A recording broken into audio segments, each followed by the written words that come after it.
غزوہ حنین ہے۔ اس غزوے میں ہمارے لیے دو زبردست سبق ہیں۔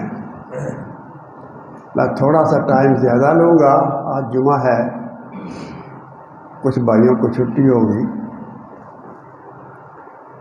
اور دوسرا ہے کہ تسلسل کے ساتھ ایک چیز ہو جائے تو اس کی کچھ زیادہ سمجھ آتی ہے، درمیان میں چھوڑ دیا جائے تو پھر وہ تسلسل قائم نہیں رہتا۔ حنین ایک وادی کا نام ہے، اور اس وادی کے اندر یہ آبادی بھی حنین ہی ہے۔ اگر ہم مکہ میں میدان عرفات کی طرف سے جائیں طائف کی طرف تو 9-10 میل کے فاصلے پہ یہ وادی آتی ہے۔ ایک ذہن میں سکیچ بنا لیجئے گا حنین کے متعلق، اور اس وادی حنین سے ایک اور ساتھ وادی ملتی ہے جس وادی کا نام اوتاس ہے۔ اوتاس سے آگے جائیں تو پھر آدمی طائف میں جاتا ہے، رستے میں ایک وادی نخلا بھی آتی ہے۔ یہ تین چیزیں، وادی حنین، وادی اوتاس، آگے وادی نخلا، اور اس کے آگے طائف، اس جنگ سے، اس غزوہ سے ان تینوں کا تعلق ہے، اس لیے میں نے ان کو پہلے بتا دیا۔ آپ نے سنا، میں نے عرض کیا تھا، جنگ بدر آپ کے سامنے بیان کی تھی، جس میں 1000 کفار تھے اور 300 مسلمان تھے، اور اس جنگ میں مسلمانوں کے 14 آدمی شہید ہوئے اور کفار کے 70 آدمی قتل ہوئے، 70 بڑے بڑے سردار قیدی بھی بنا لیے گئے۔ یہ بات ذہن میں رکھیے گا، کہاں 1000 اور کہاں 313، ایک اور تیر کا مقابلہ تقریباً۔ آگے دوسری جنگ آ گئی 3 ہجری میں، جنگ احد۔ اس میں کفار 3000 اور مسلمان 1000 مدینہ سے نکلے، لیکن رستے میں عبداللہ بن ابی منافق نے 300 اپنے آدمی پیچھے کر لیے، واپس کر لیے، ایک بودھی سی وجہ بنا کے، تو 700 رہ گئے۔ اب اندازہ لگائیے 3000 آدمی اور 700 آدمیوں کا مقابلہ۔ اس سے آگے ایک جنگ آتی ہے 5 ہجری میں، جنگ خندق، جس میں کفار 10,000 ہیں اور مسلمان 3000 ہیں۔ یہاں پہ کچھ تھوڑی سی جنگ ہوئی، کفار کے کچھ لوگ قتل ہوئے، لیکن اللہ نے تیز ہوا بھیجی، سخت سردی تھی، خیمے اکھڑ گئے، کفار جو ہے وہ تتر بتر ہو گئے، واپس چلے گئے۔ یہ 5 ہجری تھی۔ آگے 8 ہجری میں ایک اور جنگ آئی، وہ شام میں تھی، ایک مقام موتا تھا وہاں پہ، اور ہرقل بادشاہ، روم کا بادشاہ قیصر جو تھا، اس کے ساتھ تھی، 2 لاکھ اس کی فوج، اور خالد بن ولید اور دوسرے سپہ سالاروں کے ساتھ جو ان کے لڑنے کے لیے گئے وہ 3000۔ کہاں 2 لاکھ اور کہاں 3000۔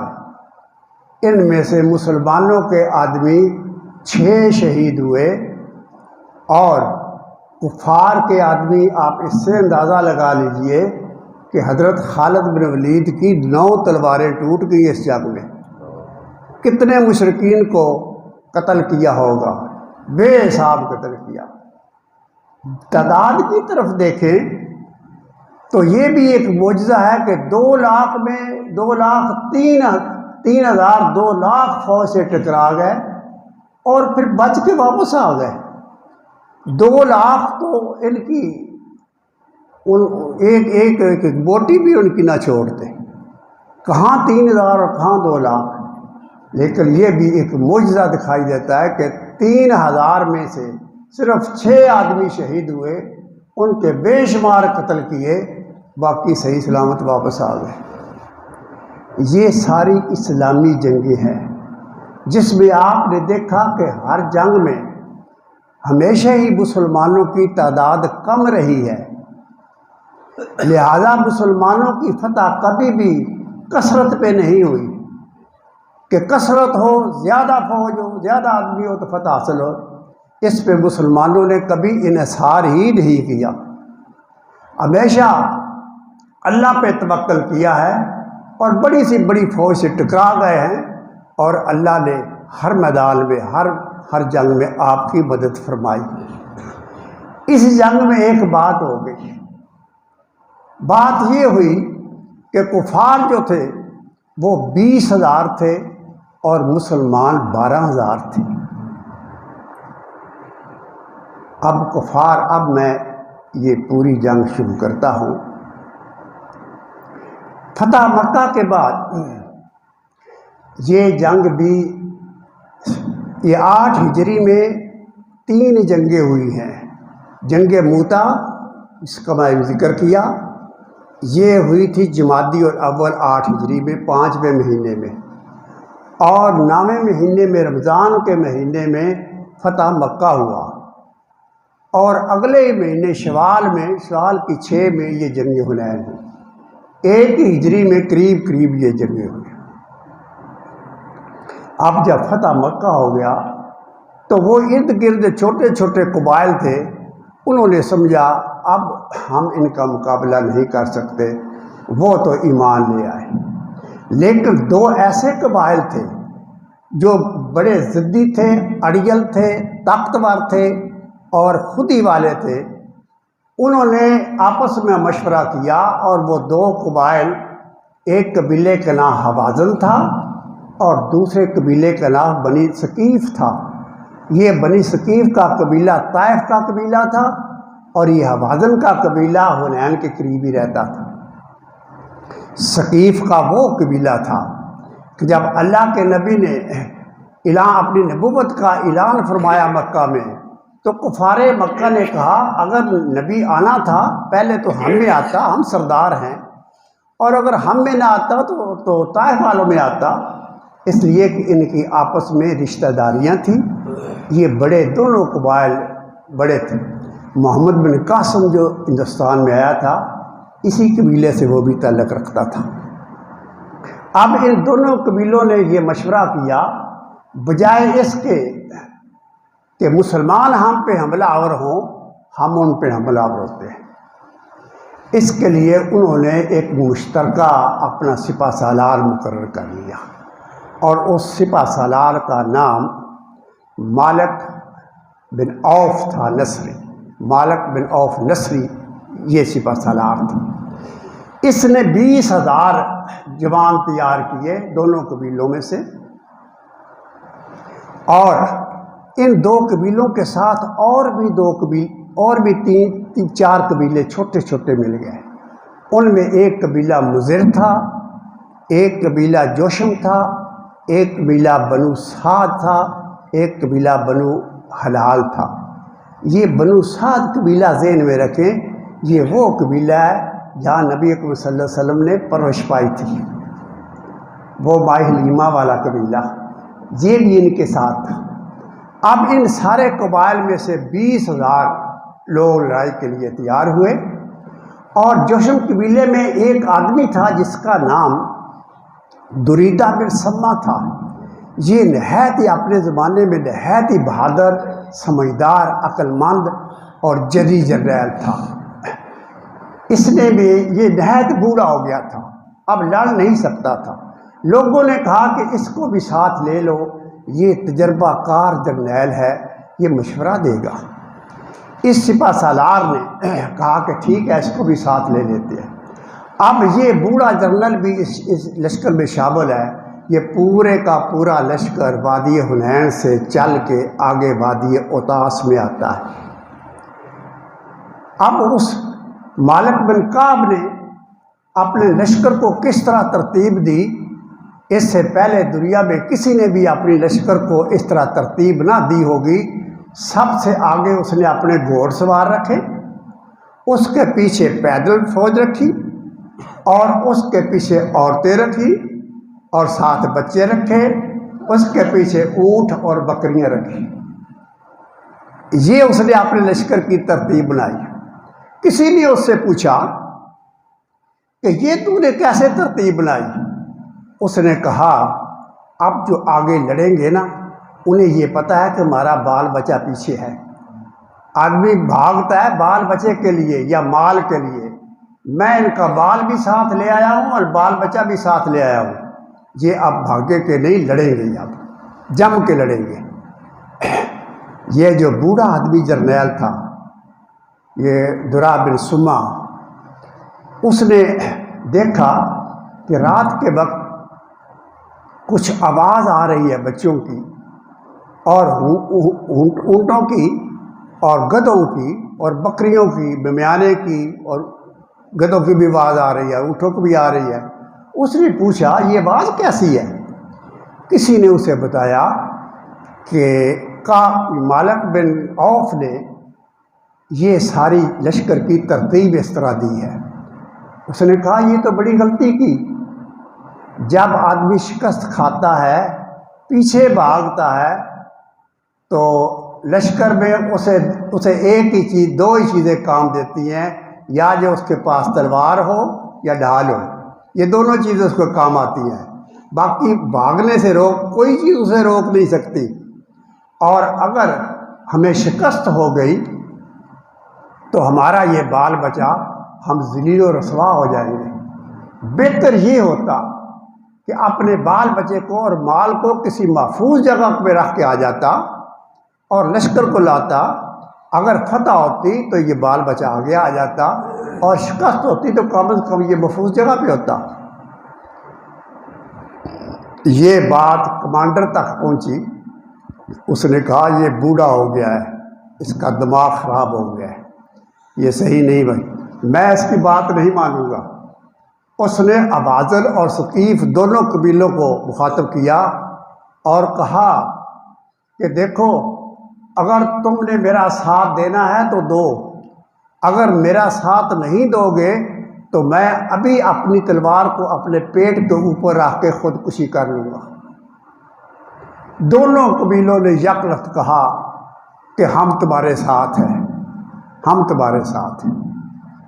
اب اسے یقین ہو گیا کہ یہ سارے میرے ساتھ ہیں۔ اس نے ایک بات ذہن میں رکھیے گا، اس سے پہلے یہ اوازن قبیلہ زبردست تیر انداز تھا، بہادر بھی بڑے تھے اور انا والے بھی تھے، یہ ساری چیزیں ان میں پائی جاتی تھیں۔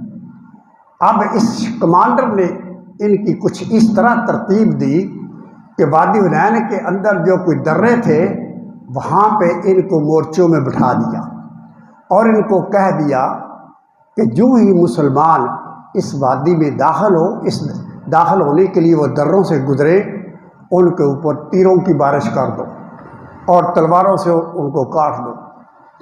یہ سارے کے سارے لوگ چھپ کے بیٹھ گئے۔ اللہ کے نبی اپنا لشکر جو 12,000 لشکر تھا وہ جب مکہ سے نکلا تو کسی صحابی نے یہ فرما دیا کہ ہم تو کسی جنگ میں بھی دشمن سے زیادہ نہیں ہوئے، آج تو ہم بہت زیادہ ہیں۔ اپنی اس کثرت پہ یہ فخر کیا جو اللہ کو ناپسند ہوا۔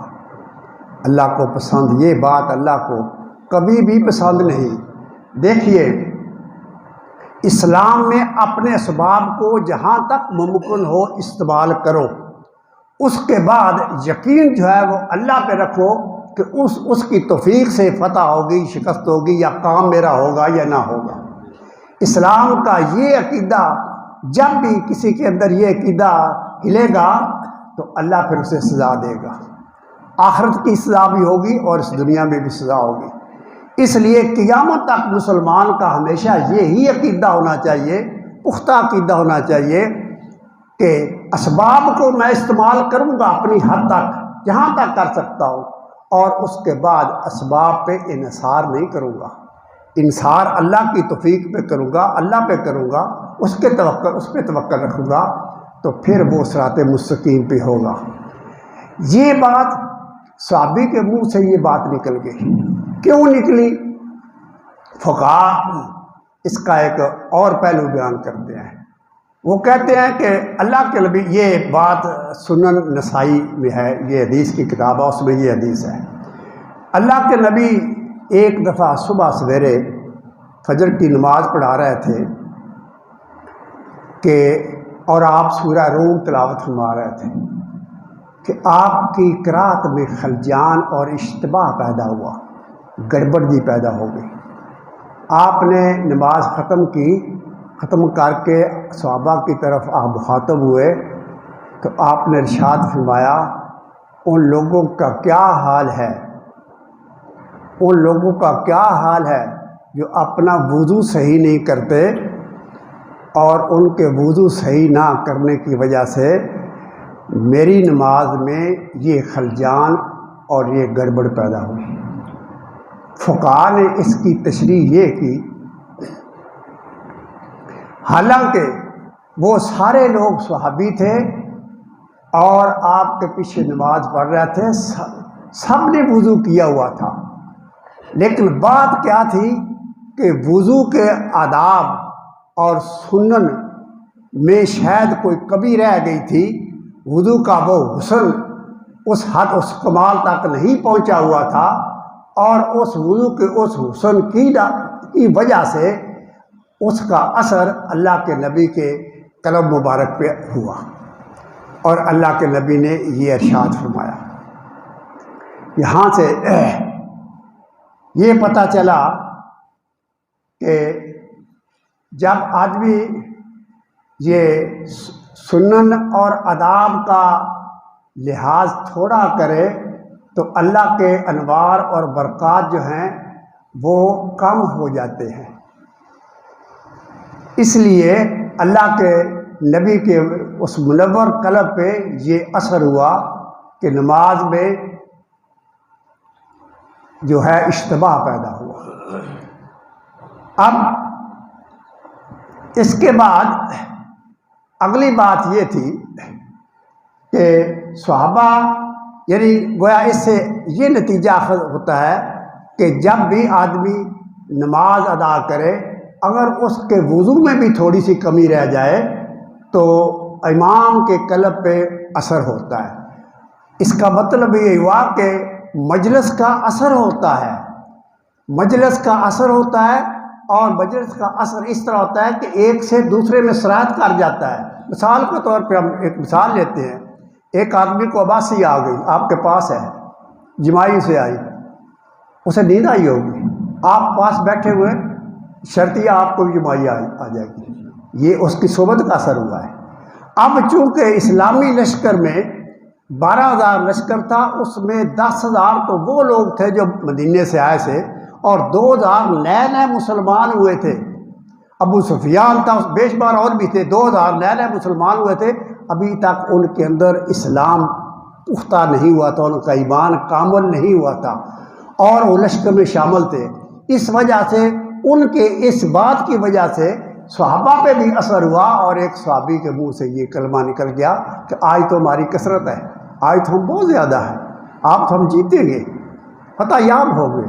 تو اللہ کو یہ بات ناپسند آئی، اور پھر اللہ نے سورہ توبہ میں وہ فرمایا، جس کا مفہوم یہ ہے کہ حنین کے دن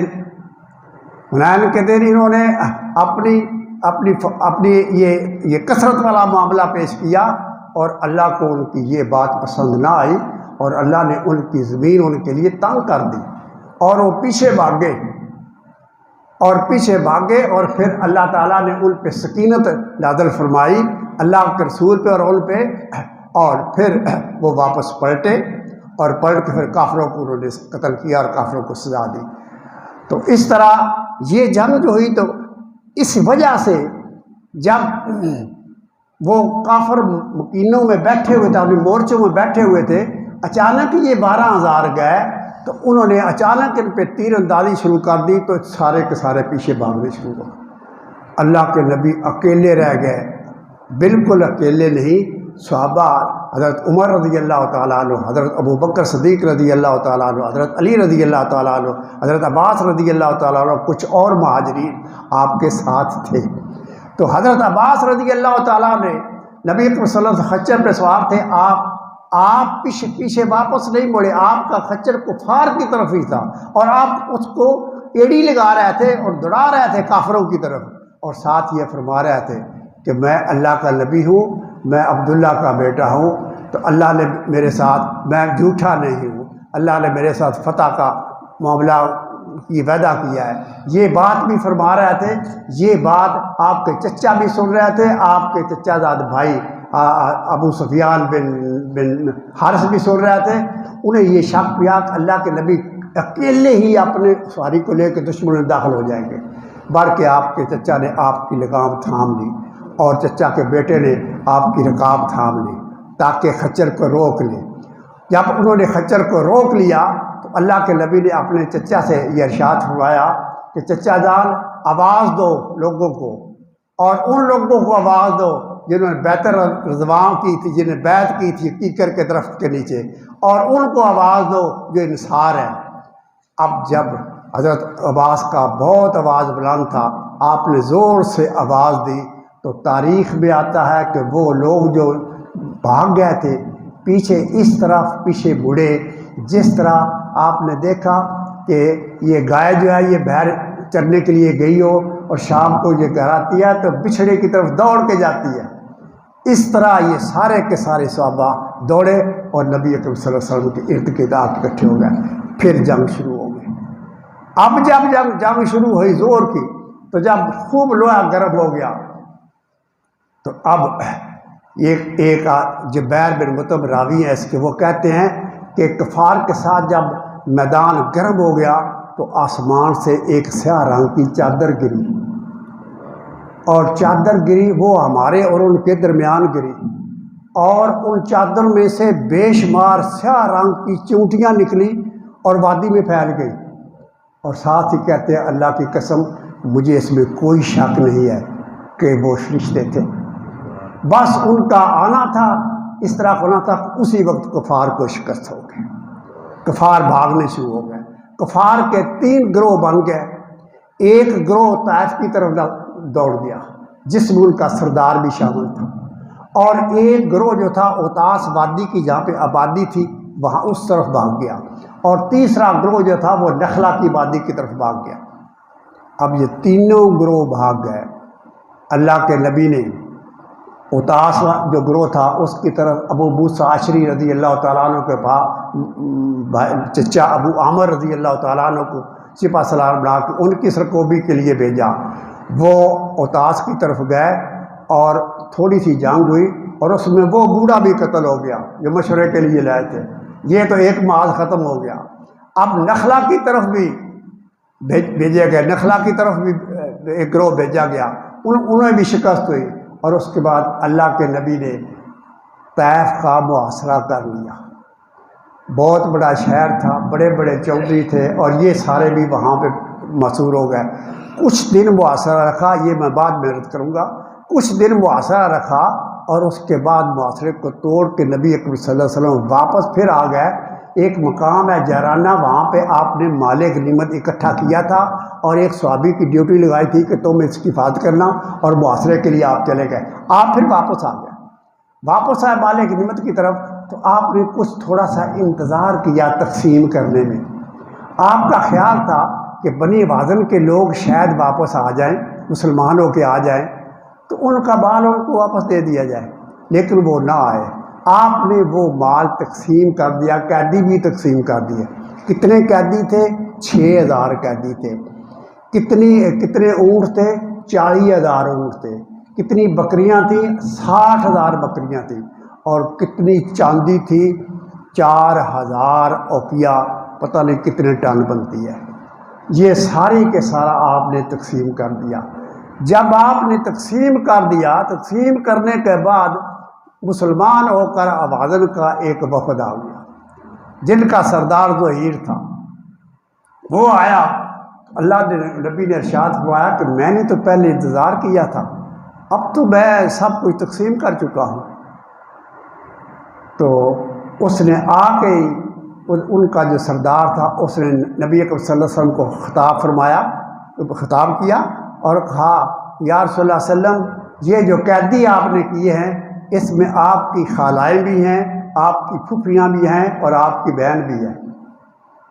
یہ اس نے اور اگر کوئی اور ہمیں فتح کرتا اور بادشاہ کوئی ہوتا فتح کرتا تو اس کا ہمارے خاندان کے ساتھ یہ تعلق ہوتا کہ اس نے دودھ پیا ہوتا تو آج ہم پر وہ بہت بڑی مہربانی کرتا، لیکن آپ تو کسی بادشاہ سے بھی بڑے رحم کرنے والے ہیں۔ اللہ کے نبی نے ارشاد فرمایا کہ میں نے اسی لیے تو انتظار کیا تھا، تم دیر سے آئے، اب میں سب کوئی تقسیم کر چکا ہوں۔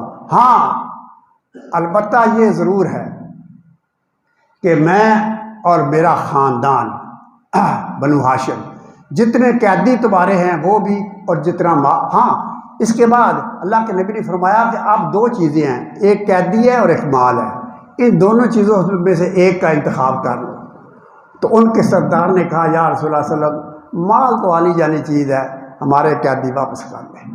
تو آپ نے ارشاد فرمایا کہ میرا خاندان جو ہے اس کے پاس جتنے بھی قیدی ہیں تمہارے، میں تو واپس وہ تو سب کر دیں گے، لیکن دوسرے لوگوں کے لیے آپ ظہر کی نماز کے وقت مسجد میں آئیے گا، وہاں پہ آپ اپنا خطاب یہ بیان کیجیے گا اور میں بھی سفارش کروں گا۔ اور اس کے بعد اس نے مسجد میں جا کے یہی خطاب کیا اور اللہ کے نبی نے بھی سفارش کی، تو سارے مسلمانوں نے رضامندی سے جو کچھ تھا سب کا سب واپس کر دیا۔ اس میں آپ کی بہن بھی تھی جس کا نام شیما تھا، اور اس کا ایک بھائی بھی عبداللہ تھا، وہ تو ساتھ نہیں تھا، شیما تھی۔ تو کسی نے کہا کہ آپ کی یہ بہن، وہ آپ کے پاس آئی اور آپ نے پہچانی نہ، تو اس نے کہا میں آپ کی بہن شیما ہوں، اور پھر اس نے ایک نشانی بتائی کہ بچپن میں جب آپ کو کھلاتی تھی تو اس وقت آپ نے مجھے تھوڑا سا کاٹا تھا دانت کے ساتھ، اور آپ دیکھ لیجیے وہ نشان ہے۔ تو اللہ کے نبی نے پہچان لیا، اور تاریخ میں آتا ہے کہ آپ کو وہ زمانہ یاد آ گیا، آپ کی آنکھوں میں آنسو آ گیا۔ آپ بہن کی مسلمان بھی ہو گئی، اور آپ نے ارشاد فرمایا اگر میرے پاس رہو تو بڑی خوشی سے میرے پاس رہو، اور اگر واپس جانا چاہو تو میں تمہیں واپس بھیج دیتا ہوں۔ اس نے کہا نہیں میں واپس جانا چاہتی ہوں، مسلمان بھی ہو گئی، اور آپ نے اس کو مال و ثواب بھی دیا۔ وآخر دعوانا الحمدللہ رب العالمین۔